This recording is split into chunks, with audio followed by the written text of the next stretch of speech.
এটা হলো Kuwait city bus stand. এখান থেকে কুয়েত সিটি, এখান থেকে সারা কুয়েতের বাস যেখানে যেখানে যাওয়া যায়। এটা হলো কুয়েত সিটি বাস ডিপো। এটা ডিপোওয়ালা স্ট্যান্ডওয়ালা বাস স্ট্যান্ড, মানে কুয়েত সিটির শেষ স্থান। কিন্তু এখন সকালবেলা তো এই জন্য মানুষ শূন্য। বিকালবেলা হলে এখানে মানুষ আর গাড়ির জন্য ঢোকা যেত না। এখন কুয়েত টাইম সকাল 11টা, তাই এখানে এখন মানুষ শূন্য, গাড়িও শূন্য, গাড়ি কম। কিন্তু বিকাল 4টার পর থেকে আর এখানে লোকে লোকে সমাগম হয়ে যায়, কোনো জায়গা থাকে না গাড়ির জন্য আর লোকের জন্য ঢোকা বহুত কষ্ট। আমি আসছিলাম একটা কাজে, আসছিলাম কুয়েত সিটিতে একটা পেপার বানানোর জন্য আসছিলাম।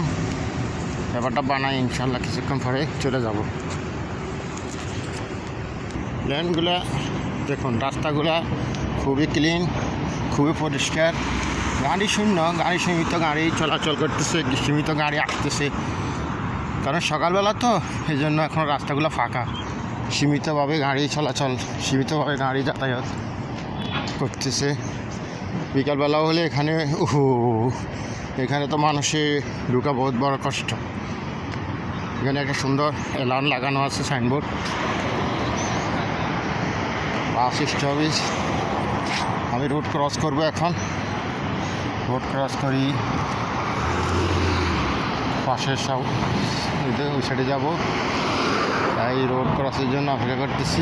কিন্তু আমার এখান থেকে রোড ক্রসটা উচিত না, কারণ আর সামনে রোড ক্রসের সিগন্যাল আছে। তারপরও আমার যাইতে হবে এইদিকে, তো এই জন্য আমি এখান দিয়ে যাচ্ছি। এখান থেকে রোড ক্রস করার যা সিগন্যাল না, তারপর আমাকে বারবার হতে হচ্ছে। একটু গাড়ি কমলেই যাব, একটু গাড়ি কমলে যাওয়া যাবে। এখন গাড়ি কমে গেছে, এখন যাওয়া যাবে, সমস্যা নাই। এখানে রোড ক্রসের জন্য খুব সতর্কভাবে চলাচল করতে হবে। সব ফাঁকা, সকালবেলা তো এই জন্য সব ফাঁকা। এখানে সব মানি এক্সচেঞ্জগুলো আছে, দেখুন সব মানি এক্সচেঞ্জ। সেখান থেকে টাকা পাঠাইবার জন্য সুব্যবস্থা আছে। এখানে সব মানি এক্সচেঞ্জ, এই সবগুলো মানি এক্সচেঞ্জ। যে কোনো দেশে যে কোনো টাকা পাঠাইতে পারেন, সবগুলো মানি এক্সচেঞ্জ, সবগুলো মানি এক্সচেঞ্জ, মানে টাকা পাঠানোর জন্য বিভিন্ন দেশে